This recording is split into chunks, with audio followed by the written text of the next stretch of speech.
My daughter slammed the door in my face and shouted, "Leave or I'm calling the police." It wasn't a joke. She meant it. After everything I'd sacrificed, 30 years of working overtime, skipping vacations, wearing secondhand clothes so she could have new school shoes, she told me to get out of a house I helped her buy. Why? Because her charming husband didn't like that I'd uncovered the truth. The truth that their dream home was one signature away from becoming a gambling debt. I didn't scream. I didn't beg. I turned around, walked calmly to my car, and made a call. Not to the police, not to a therapist, to the only person who could help me take back what I had built. This isn't a story about revenge. It's about what happens when the foundation of love is mistaken for weakness, and what one mother did when her sacrifices were erased. Nora Reynolds had always lived quietly, methodically, like a woman who knew that the world didn't owe her anything and never would. At 62, her hands bore the small signs of a life spent shelving books, stamping due dates and sorting stories she never had time to write herself. As the longtime head librarian in a small Texas town, she'd become something of an invisible fixture, the kind of person people remembered only when the printer jammed or the internet went out. She'd been a widow for nearly 30 years. Her husband Thomas had died on a job site accident when their daughter, Emily, was just 6. There was no wrongful death settlement, no company apology, just a modest life insurance check and a mountain of decisions to make. Nora buried her grief like she buried everything else she couldn't afford, deep, quiet, and under lock and key. There were no vacations after that, no restaurant dinners, no new clothes unless absolutely necessary. Her sedan, already 10 years old when Thomas died, lasted another 12, held together by duct tape, faith, and the occasional borrowed wrench from a neighbor. Every month, Nora made a spreadsheet: income, expenses, savings. Anything extra went into Emily's envelope. That's what she called it.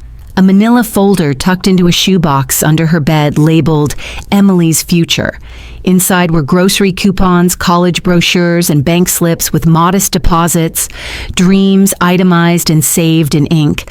When other women her age found second husbands or took up hobbies, Nora declined invitations. "Emily needs me focused," she'd say with a soft smile. What she didn't say was that she couldn't imagine bringing someone new into their world. Emily already had a father. He just wasn't alive anymore. Every Christmas, Nora skipped presents for herself and put her bonus into Emily's savings. Every summer, she refused to turn the air conditioning lower than 80 degrees to shave dollars off the electric bill. Her coworkers assumed she was just frugal. They didn't know that behind her polite deflections was a ledger filled with Emily's milestones. First bike, first glasses, braces, piano lessons, each one paid for with something Nora gave up. Emily, to her credit, never asked for more than Nora could give. She was a bright, thoughtful child, always aware of her mother's efforts even if she didn't yet understand the depth of the sacrifices. She hugged her mother longer than most teenagers did, called her during college just to say hi, brought her tea when she worked late. Nora kept every note Emily ever left her, even the ones scribbled on Post-its. "Back by 9, love you. You're the best, Mom. I made you cookies. Don't forget to smile today." They were close, closer than most, and Nora thought that closeness was unbreakable. When Emily got her nursing degree and landed a steady job at the local hospital, Nora cried. Not out of sadness, but relief. She felt like someone who'd crossed a marathon finish line barefoot. She could finally exhale. That night, she made a dinner they couldn't afford: shrimp scampi, salad with real olives, and sparkling apple cider in the good glasses. "Mom," Emily said after dinner, "you've done everything for me. I want us to buy a house. Together. Your name and mine on the deed." Nora hesitated. "Sweetheart, I don't need much. Just a cozy place with bookshelves." Emily grinned. "That's exactly what I want, too." They spent weekends browsing open houses, comparing neighborhoods, crunching numbers on Nora's old calculator. Emily qualified for a mortgage on her own, but barely. The realtor mentioned that a co-signer would unlock better rates, a safer neighborhood. Emily didn't even need to ask. Nora just nodded and said, "Let's do it." They found a modest 3-bedroom with a sagging porch and a soul. The kitchen had wallpaper with ducks on it, and the yard needed work, but it had good bones, the kind of house you could build a future in. They closed the deal in early spring, and on the day they got the keys, the Texas sky was a clean blue. Emily jumped up and down in the driveway like a little girl again, holding the brass key like a trophy. Nora stood on the porch, watching her daughter run from room to room with a notebook and a tape measure, planning furniture placement. Her chest ached, not from age, but from something deeper, something that whispered, this is what it was all for. Emily called from the hallway, "Mom, this one's yours, the room with the morning sun." Nora stepped inside, her fingers grazing the newel post. The air smelled like paint and possibility, and for the first time in a long time, she allowed herself to believe that maybe, just maybe, she had done enough. Nora sat in her car across the street, engine off, watching the house as if it belonged to someone else now. The porch light flickered softly in the growing dusk, casting shadows on the siding she had once helped repaint. A for sale sign leaned awkwardly on the lawn, its plastic corners catching the breeze. But it wasn't the sign or the peeling paint that made her feel like a stranger. It was the silence, the absence of belonging. The house didn't call to her anymore. It looked indifferent. She had imagined returning here someday with a tray of cookies, grandkids racing through the yard, maybe even Emily wrapping her in a spontaneous hug at the door. But now, sitting in the car with her hands in her lap, Nora felt like she was peering through a museum window at an exhibit titled, "Former Life Do Not Touch." Her eyes drifted toward the upstairs bedroom window, the one that caught the morning light. She remembered sitting by that window when Emily was 8, wiping her forehead with a damp cloth while her daughter gasped between coughing fits. The pneumonia had come on suddenly, violent. Nora hadn't slept for 4 nights, only dozing in a chair between doses of medication and sponge baths. She still made it to work each day, hollow-eyed but composed, shelving books and smiling at patrons while her heart pulsed with fear. No one knew, not the nurses she'd begged for advice between checkouts, not her co-workers who complimented her on her resilience. And certainly not Emily, who remembered the episode only as a time of endless orange juice and cartoons. That's how it always was. Nora carried the weight, quietly. Not for recognition, for protection. She leaned her head against the steering wheel, allowing herself one slow breath before the next memory rose. Unbidden, but sharp. His name was Martin. He ran the hardware store near the library, a kind man with deep laugh lines and a stubborn streak. For 2 years, he brought her flowers on Tuesdays, left them on the returns desk with a note. "You make this town quieter in the best way," one of them read. Another said, "Let me take you somewhere that isn't fluorescent lit." She had considered it. She really had. There were lonely nights when she stared at the chair across from her, imagined him sitting there, smiling over pork chops and canned peas. But then came the guilt. How would Emily feel if Nora started dating? Would she think her father's place was being filled? Would she feel replaced? Nora couldn't risk it. So, one spring afternoon, she handed Martin back a bouquet of tulips and whispered, "You deserve someone who isn't already spoken for." He never tried again. Now at 62, she sometimes wondered what might have happened if she had said yes. But the thought always ended in the same place. Emily had needed all of her, and that's what she gave. Her gaze drifted back to the front door. The frame still sagged slightly to the left, a flaw the inspector had noted, but Nora had waved off as character. The day they moved in, Emily had written, "Welcome home, Mom," on a sticky note and slapped it on the fridge. Nora kept that note for years, pressed flat in her journal. It reminded her that her daughter saw the house not just as a shared space, but as a shared dream. The night of Emily's graduation was humid and clear, a rare gift for late May. The auditorium buzzed with nervous energy, students adjusting caps, parents jostling for photos. Nora had worn her best dress, a simple navy wrap with a brooch Thomas had given her on their 10th anniversary. She sat near the front, her heart rising with each name until it nearly burst when they called Emily Reynolds, Bachelor of Science in Nursing. Afterward in the parking lot, Emily hugged her tightly and said, "I wouldn't have made it without you." Nora smiled and shook her head. "You made it because you earned it."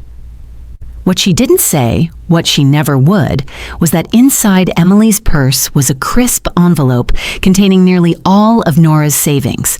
She had tucked it there that morning before the ceremony. A note inside read, "For Paris or New York or anywhere your feet take you. Love, Mom." Emily never asked where the money came from. She used it for a backpacking trip across Europe with her friends. Nora, back home, ate instant noodles and turned the AC off entirely that summer. But when postcards arrived from Spain, Italy, and Prague, each one addressed to the best mom in the world, Nora knew she wouldn't trade her decision for anything. A light flicked on inside the house, jerking her from memory. For a moment, her chest tightened. She wondered if Emily was home, if maybe she'd glance out and see the old sedan parked across the street. Would she come running? Would she wave? Would she remember all the things that had been done quietly, faithfully, invisibly? But the curtain fell back into place, and the figure inside turned away. Nora turned the key in the ignition and slowly pulled away from the curb. The house shrank in her rearview mirror, just another structure with stories sealed in drywall. She gripped the steering wheel with both hands and whispered to herself, "She was my life, but I cannot be her foundation forever." The first time Nora met Zach, he brought a bouquet of sunflowers and a bottle of mid-range wine to dinner. He called her Ms. Reynolds with exaggerated politeness and laughed a little too loudly at his own jokes.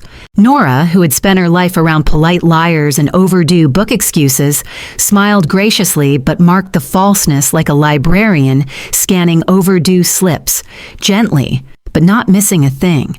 Zach was tall, handsome in a slick sort of way, with perfect teeth and a watch that gleamed more than it should have. He worked in digital assets, a phrase that meant different things depending on the day. Sometimes he mentioned crypto, other times e-commerce startups or affiliate marketing. His stories shifted depending on the audience, always teetering just on the edge of plausibility. Emily, wide-eyed and newly in love, didn't seem to notice. Nora did. Still, she kept quiet. Emily was glowing again, laughing in the kitchen, playing music in the mornings, texting with a grin that stretched her face wide. Nora hadn't seen that kind of joy in her daughter for years. So she swallowed her concerns and folded herself into the background, like always. It wasn't long after the wedding, small, backyard, tasteful, that Zach began asking for little favors. First, it was help with budgeting, then a few suggestions on how to maximize their credit score. Nora obliged. She even sat with them one Saturday to review expenses and teach Emily how to track spending the way she used to, with handwritten columns and color-coded highlights. Zach seemed impressed, too impressed. He kept nodding, offering praise like someone who was preparing a future pitch. A few weeks later, he asked to borrow money. "Not a lot," he said. "Just a few thousand to cover the down payment on a newer car. I could go through the bank," he added, "but their interest rates are brutal. And, well, it's family, right?" Nora hesitated. Emily jumped in. "Mom, it's just temporary. We've looked at the numbers. It's totally manageable. Plus, it's for a hybrid. It'll save on gas." That's how Zach worked. He let Emily do the persuading. Against her better judgment, Nora agreed. She didn't write a check, but she authorized a small transfer from her savings account. "Short term," she emphasized. 30 days, tops. Zach grinned. "You got it, Ms. Reynolds. You won't regret this." But she did. 2 months later, a thick envelope from the bank arrived in Nora's mailbox. She almost tossed it, assuming it was junk, but something made her pause. Her name was printed on the front, not in the usual font of her personal accounts, but in a bold, unfamiliar typeface. Inside, the letter detailed the delinquent status of a vehicle loan taken out under Zach Hamilton, co-signed by Nora Reynolds. Her heart stopped. Co-signed? She flipped through the documents, scanning for mistakes. There it was. Her name, printed and signed, next to Zach's. The signature looked like hers. Almost. But the curve of the R in Reynolds was wrong. The loop in the Nora too narrow. She called the bank. After a series of transfers and security checks, she spoke to a representative who read off the application details.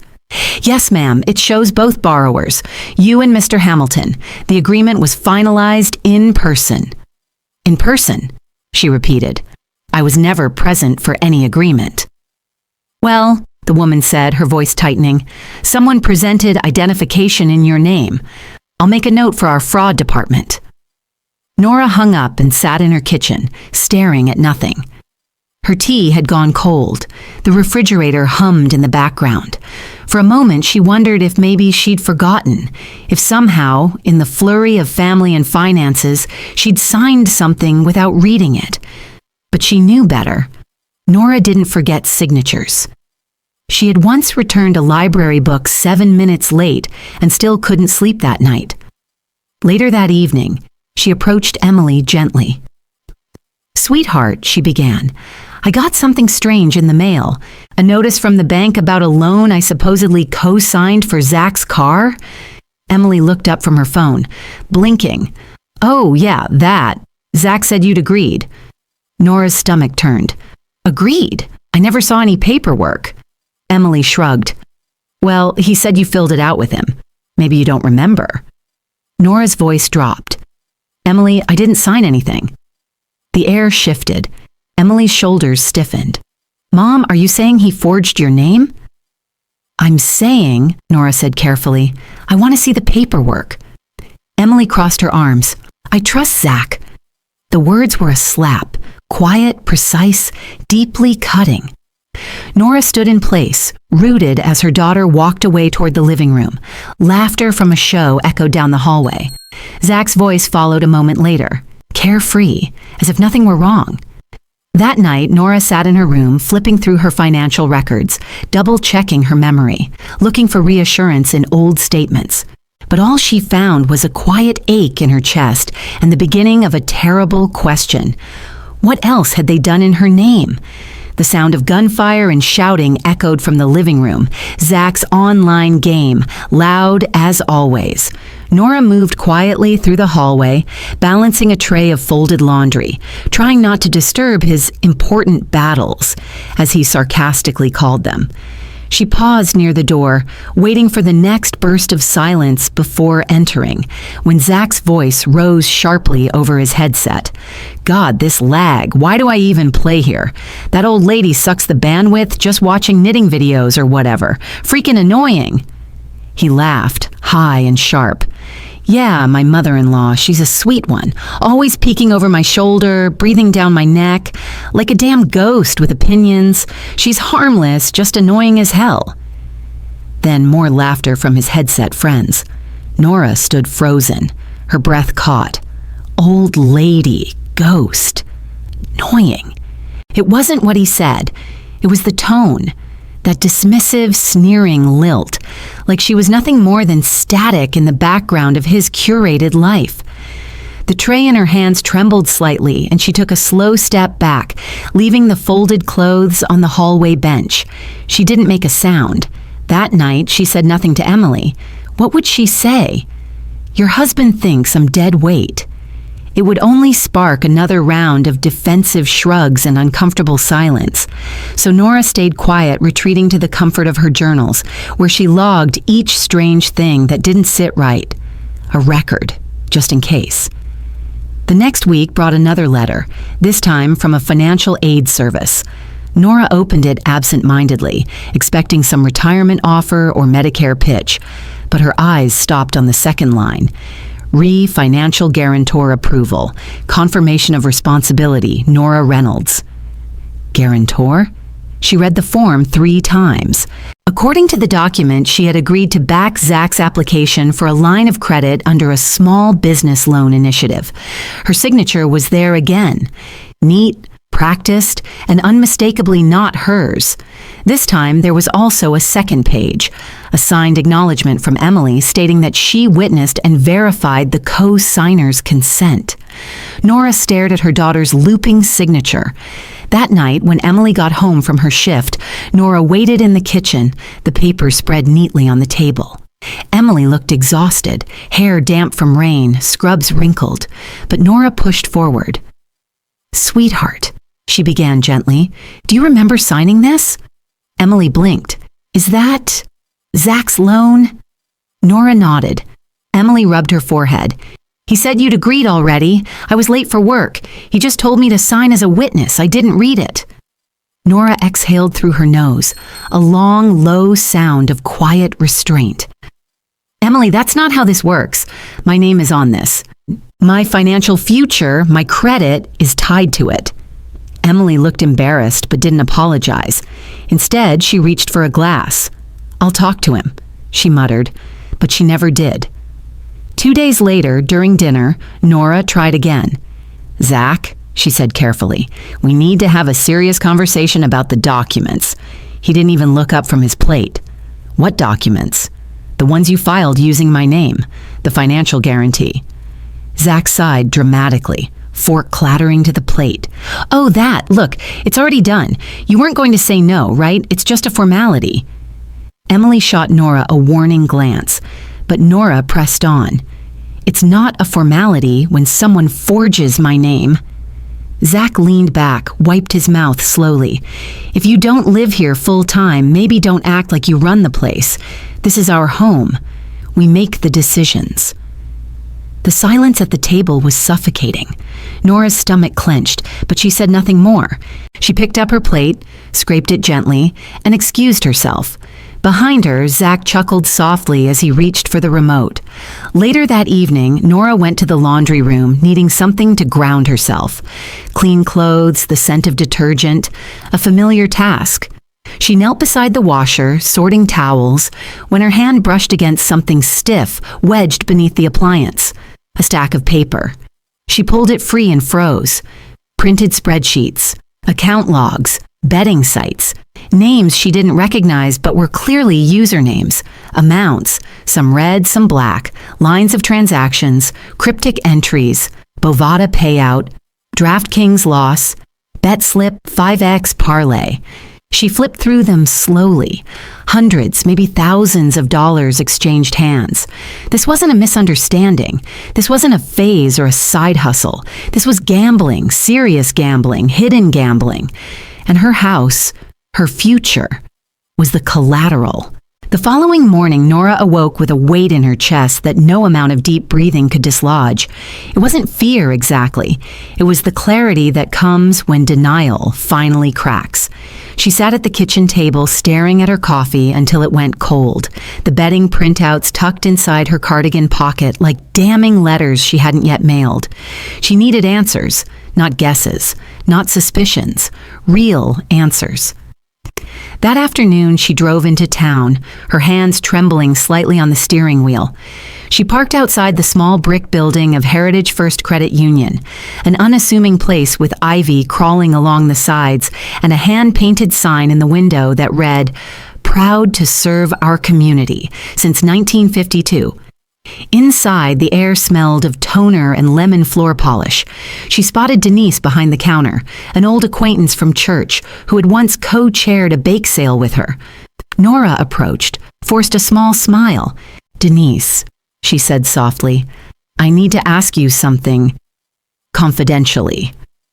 Denise glanced around before leaning forward. "Of course. Everything okay?" "I think my son-in-law has taken out loans in my name, or, at the very least, with me as co-signer. I didn't authorize any of them. I'm trying to figure out what's going on." Denise's face tensed. "Do you have any paperwork?"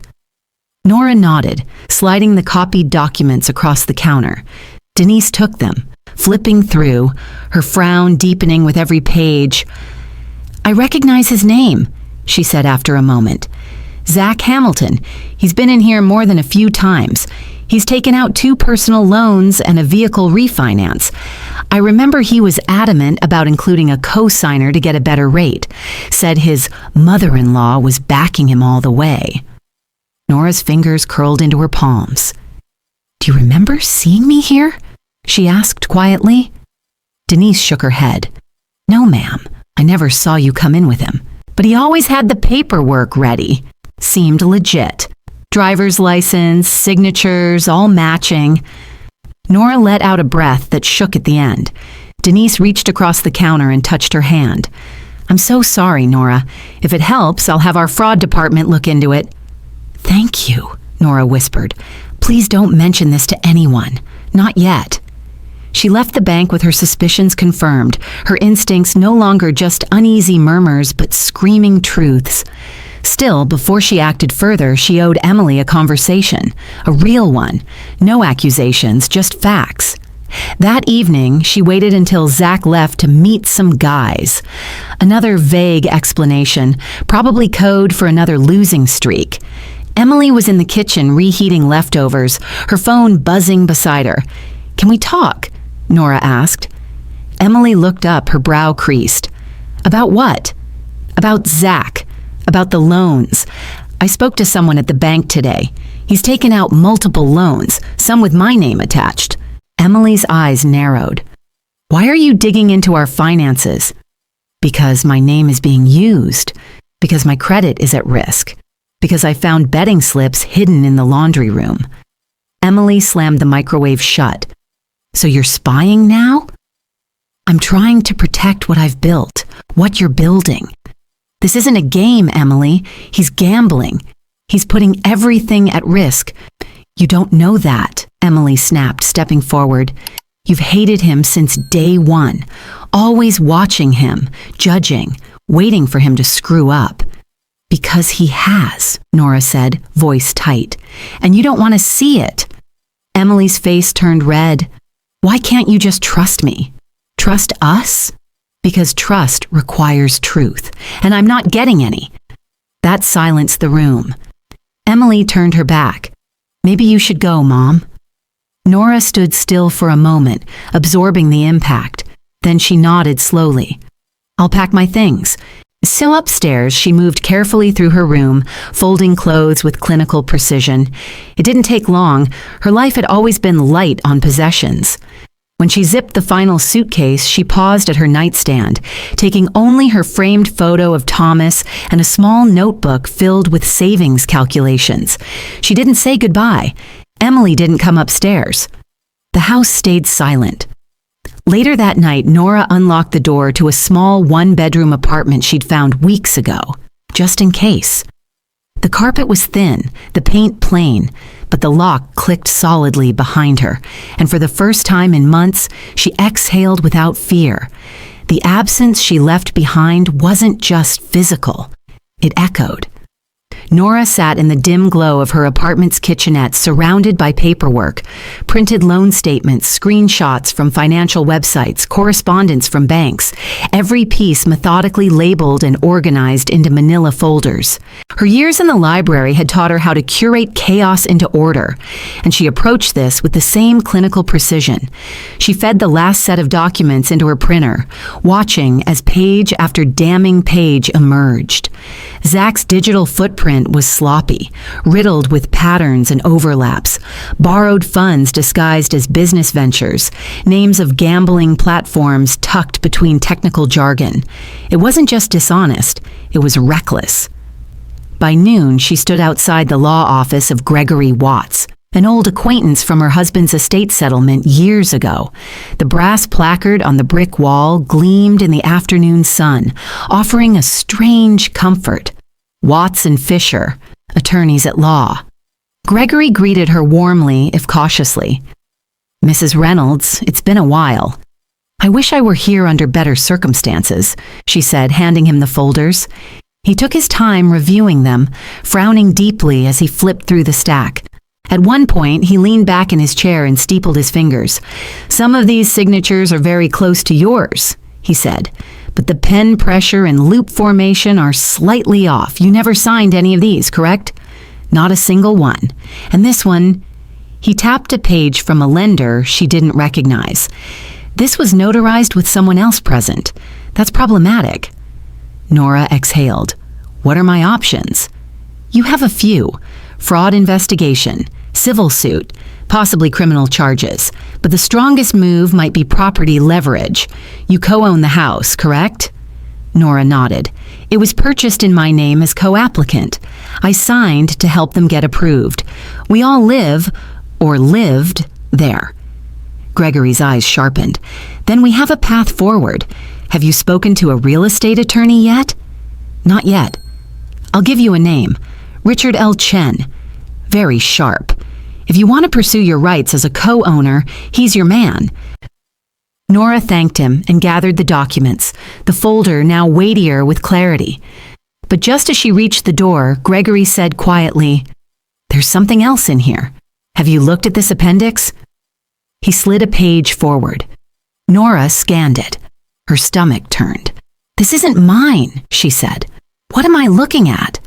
Gregory tapped a line near the bottom. This entry links a personal loan Zach took out using Emily's employer as a reference, some sort of emergency payroll advance. Nora blinked. He listed her company? He didn't just list it, he claimed he worked there. The implication was immediate and terrifying. If Emily's company reviewed their internal files and saw Zach's fabricated connection, it wouldn't just raise red flags, it would implicate Emily for negligence or misconduct. A cold wave moved through Nora. She left the law office with the folders clutched tight against her chest, her mind racing. Emily's job as a dental hygienist wasn't just employment. It was their health insurance, their rent, their future stability. If Zach's lies cost her that. Nora didn't even knock when she returned to the house. She walked straight through the front door, papers in hand, heart pounding. Emily was on the couch, scrolling her phone. She looked up, startled. "What are you doing here?" "I need to talk to you," Nora said, trying to steady her voice. "Now." Zach appeared in the hallway, shirt untucked, jaw tight. "You don't live here anymore," he snapped. "Get out." Nora ignored him. She held up the folder and looked at her daughter. "Emily, listen to me. This isn't just about loans anymore. Zach submitted fraudulent information to a lender, using your employer as a fake reference. If they find out, your job could be at risk." Emily froze. "What?" "I saw the documents. I had them verified by a lawyer. He claimed to work at your dental office. That's impersonation. They could hold you accountable." "You're lying," Zach said sharply, stepping forward. "I'm not," Nora said. "And if you care about your job, your license, you need to see this." But Emily didn't move. Her face contorted. Anger, fear, confusion swirling all at once. She looked from her mother to her husband, then back again. Then she snapped. "Why are you doing this?" she screamed. "Why are you always trying to ruin things? You hate him. You always have." "I'm trying to protect you," Nora said. "Get out!" Emily shouted, grabbing the folder from her hands and tossing it across the floor. Papers scattered like fallen leaves. "Emily, get out of my house or I'll call the police." The words were a hammer blow. Nora felt the wind knock out of her. Her feet moved on their own, carrying her to the front door, each step heavier than the last. Behind her, Zach muttered something she couldn't hear. Emily didn't follow. Outside, the sky had darkened.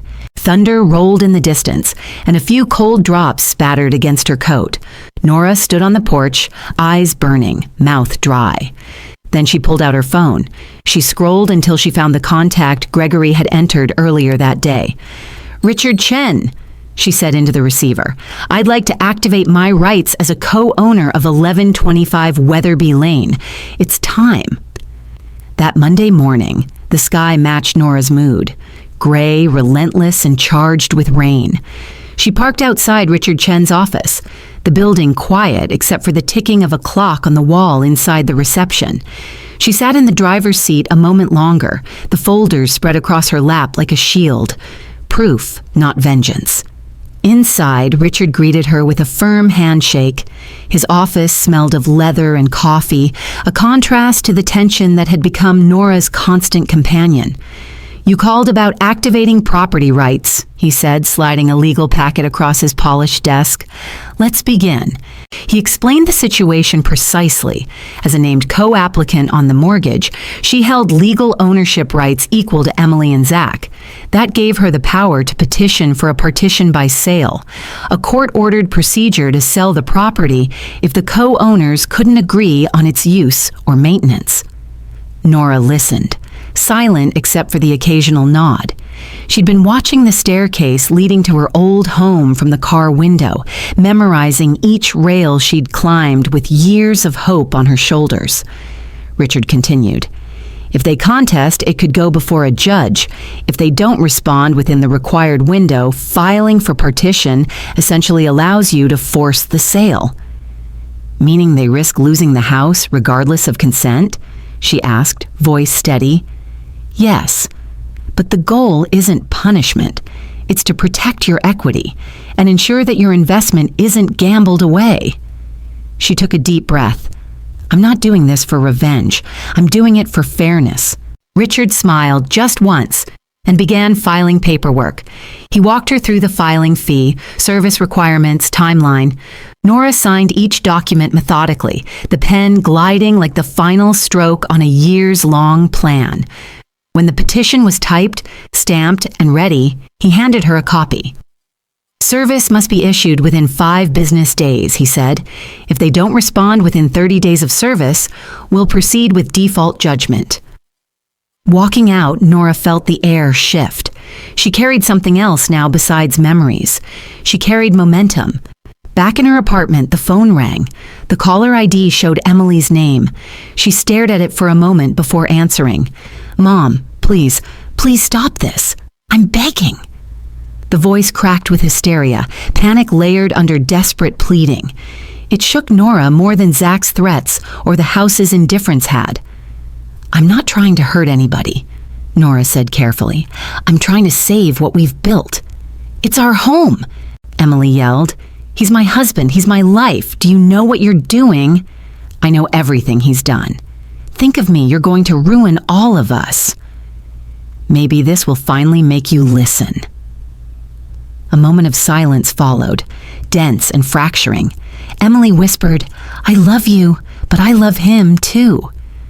That phrase felt like acid on Nora's heart. Love, but not enough to care about truth. Love, but not enough to see. She swallowed, then hung up. Outside, distant thunder rolled again, but she didn't flinch. She placed the phone down and stared out the window at the raindrops racing down the glass. The storm outside was roaring. The storm she began had only just been unleashed. The sky was slate gray when Nora stepped out of her apartment, clutching the thick file of documents like a warrior heading to court with a sword forged in truth. Her posture was upright, jaw firm, hair neatly pinned back, not with vanity, but with purpose.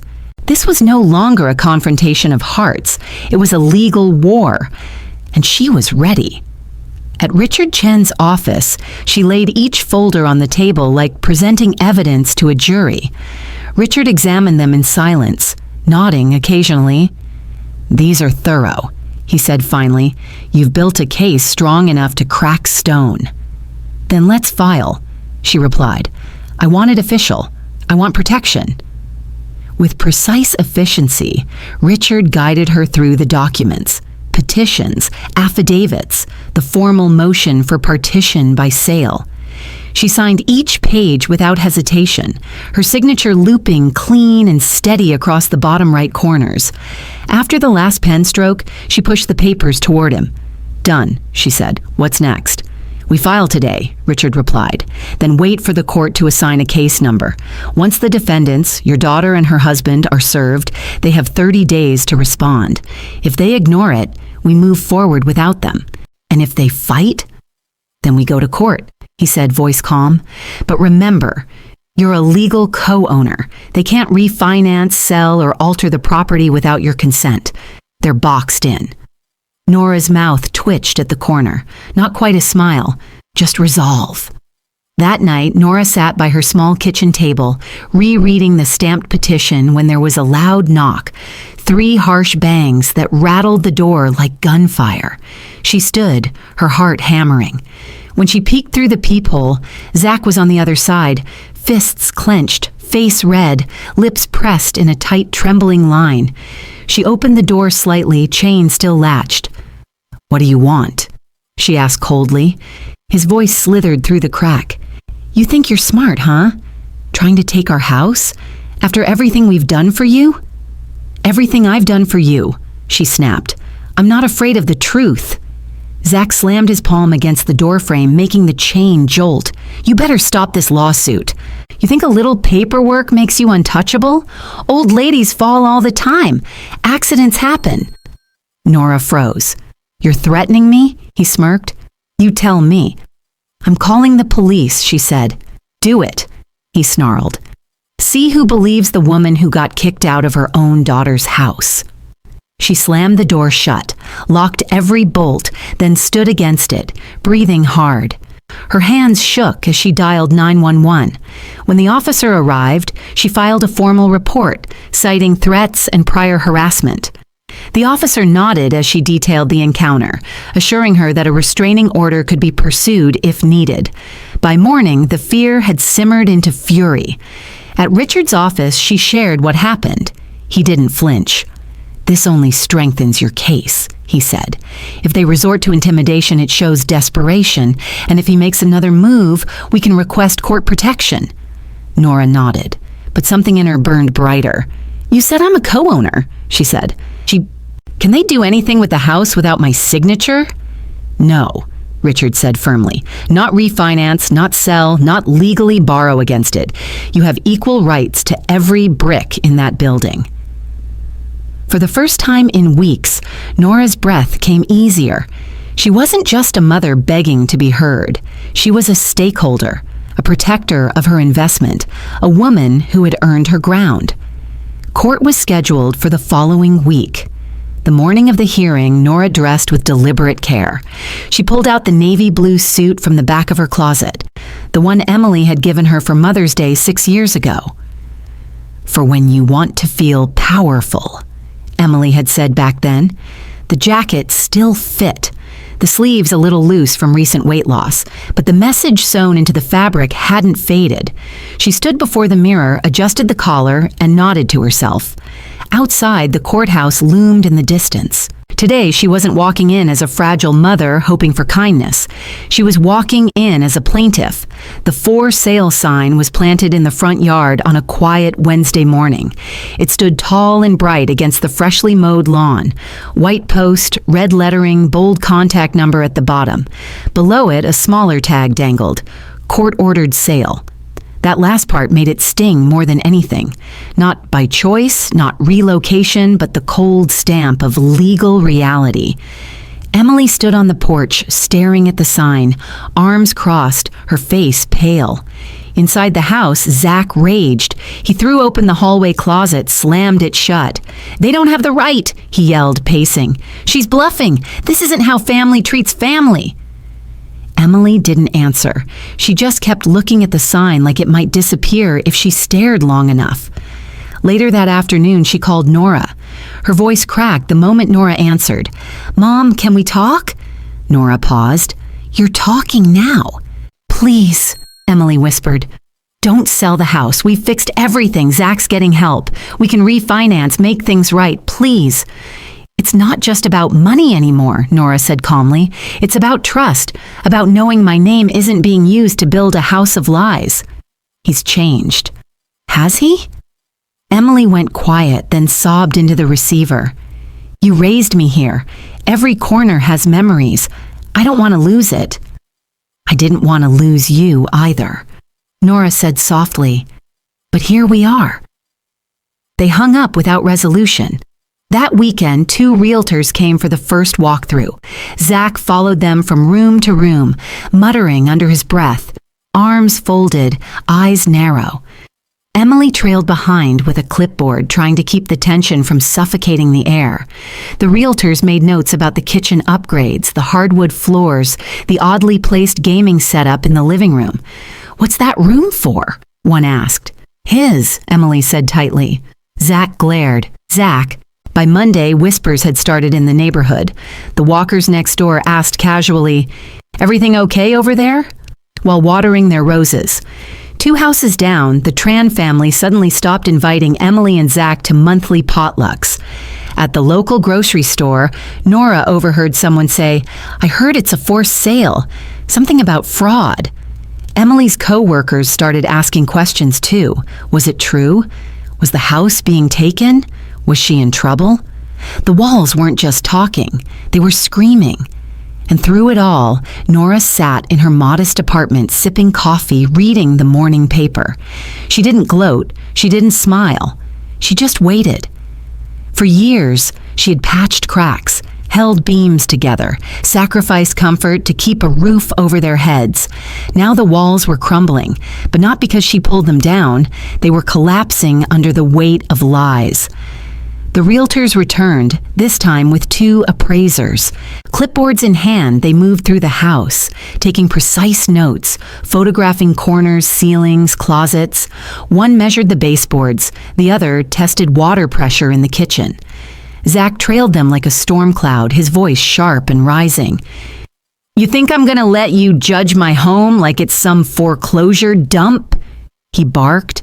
"Sir, we're here under court order," one of them said, not looking up from his laser tape measure. Zach's temper detonated. He grabbed a framed photo off the wall, one of Emily at graduation, and hurled it across the hallway. It shattered against the opposite wall, cutting through the tension like a scream. Then he kicked a patch of drywall just below the thermostat. A hole exploded through the sheetrock. The appraisers stood frozen. "This will be noted in the report," one said, voice tight. "Yeah? Note this, too. Get the hell out of my house."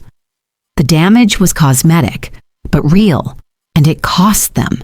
The appraised value dropped by $15,000 overnight. At Richard Chen's office the next day, Nora reviewed the new documents in silence. She took a long breath, then placed a second folder on the table. "I had a friend in legal records do a background search," she said. "Zach's not just careless. He's calculated." She pushed the folder toward Richard. Inside, a printout showing Zach Hamilton's previous alias in Nevada, where he had pled down a felony charge of financial fraud.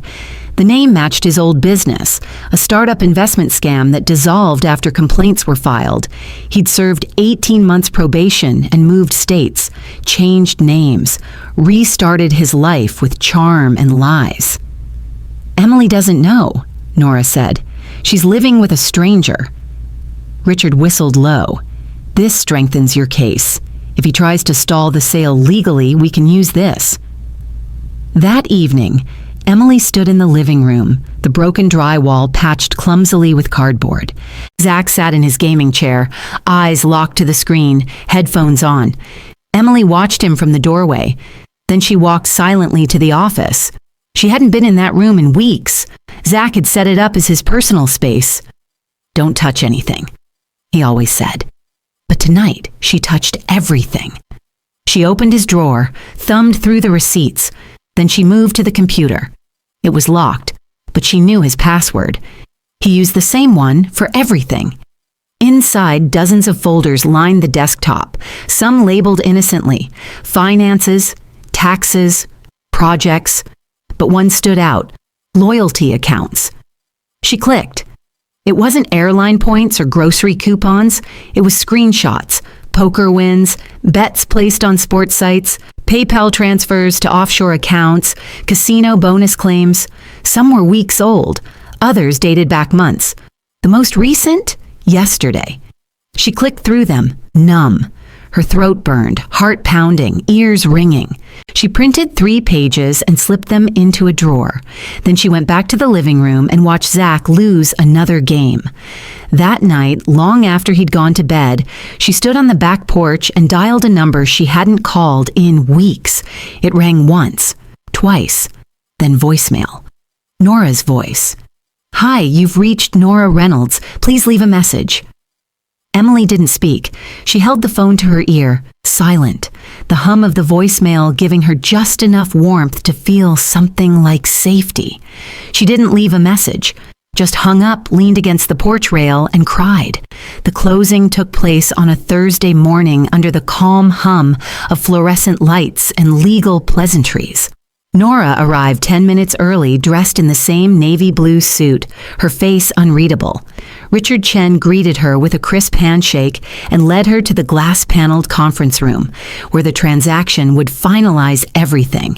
Across the polished table sat the buyer's attorney, a middle-aged woman with horn-rimmed glasses and a no-nonsense air. The buyer was not present, only papers and power of attorney documents. The absence made it easier, Nora thought. She didn't want to see anyone placing decorative pillows in the living room she once built out of sacrifice. "Proceeds to plaintiff, Ms. Nora Reynolds," the bank representative read. "Net amount after mortgage deduction and legal fees, $78,437. Nora nodded once and signed. The wire confirmation pinged on Richard's laptop before the ink dried. "It's official," he said. "The house is sold." Outside the courthouse, she didn't pause, didn't look back. She walked to her car, her heels tapping with quiet certainty on the stone steps. No applause, no fanfare, just the dignity of closure. Across town, Emily and Zach stood on their now former porch, 2 suitcases by their feet, a half-packed U-Haul idling in the driveway. Emily clutched a folded letter, its corners soft from how often she'd gripped it, opened it, closed it again. Zach stared at the ground, his jaw locked, refusing to help her carry the last box of books to the truck. "Come on," he muttered, glancing toward curious neighbors peeking from behind curtains. Emily didn't move. The Realtor had called that morning. Keys needed to be returned by noon. The new owners wanted a clean handover. Zach kicked a flower pot over as he passed the porch step. "This was never your mother's house," he muttered bitterly. Emily said nothing. The finality of the eviction settled over them like humidity. They loaded the last box, shut the truck doors, and drove off. 2 days later, Nora received an envelope with no return address. Inside was a letter, handwritten in the neat, looping script she'd taught Emily when she was 10 years old. "Dear Mom, I don't know where to begin, except to say I'm sorry. Not just for yelling or choosing silence or ignoring what you tried so hard to warn me about, but for forgetting everything you've ever done for me, for letting someone else speak over you in the house you helped me build. You were right about everything." Zach lied, not just about the money, but about who he was, about the kind of life he promised me. "I don't know where we go from here, but I know I need to start over. You don't owe me forgiveness. You don't owe me anything, but I hope someday we can sit in the same room and speak like family again." Love, Emily. Nora folded the letter, held it against her chest, and sat in silence. No tears came, not yet, just a long breath, and the first hint of peace. Zach and Emily drove off in the rattling U-Haul under the pale morning light, the engine groaning as it rolled down the suburban street for the last time. The neighbors watched from behind half-drawn curtains and glass-pane doors, silent, unspeaking. No one waved, no one stepped forward, just still figures, arms crossed, eyes fixed on the couple who had become more rumor than reality in recent weeks. The house stood stripped now, empty and echoing behind them. Paintings once hung with pride left faint outlines on the walls.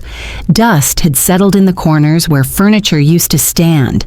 The last chapter of their story there had been written, and the house, relieved of its secrets, now belonged to someone else. That afternoon, a package arrived at Nora's new apartment.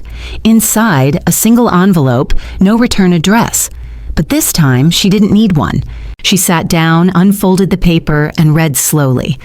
"Mom, you told me once that foundations matter more than paint or curtains or furniture, that a home is only as strong as what it stands on. I didn't understand then. Now I do. You were right. I see that clearly now, through the wreckage of what I tried to build without your wisdom. I chose someone who painted over cracks, who smiled while pulling up floorboards beneath my feet.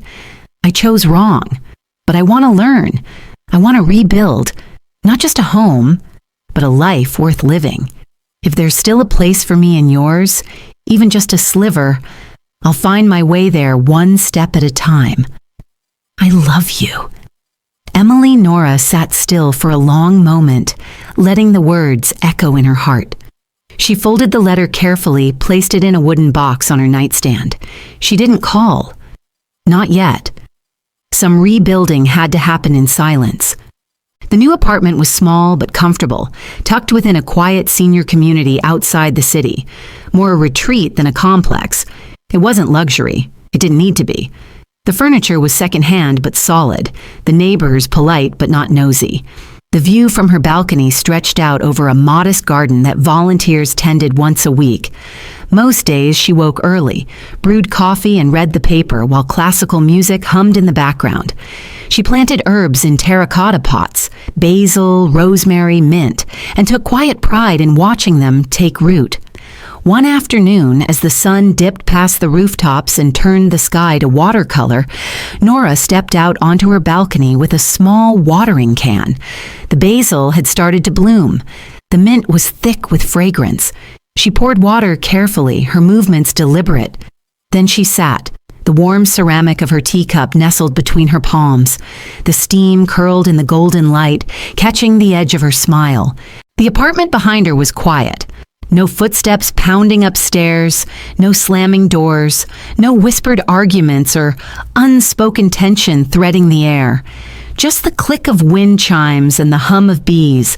She tilted her head back, let the sun wash over her cheeks, and spoke, not loudly, not to anyone in particular, but to the space itself, as if the walls were listening. "There are some foundations," she said softly, "that never crumble, no matter how many mistakes people build on top of them." The breeze carried her words off the balcony into the late afternoon stillness, and Nora closed her eyes, finally, without fear.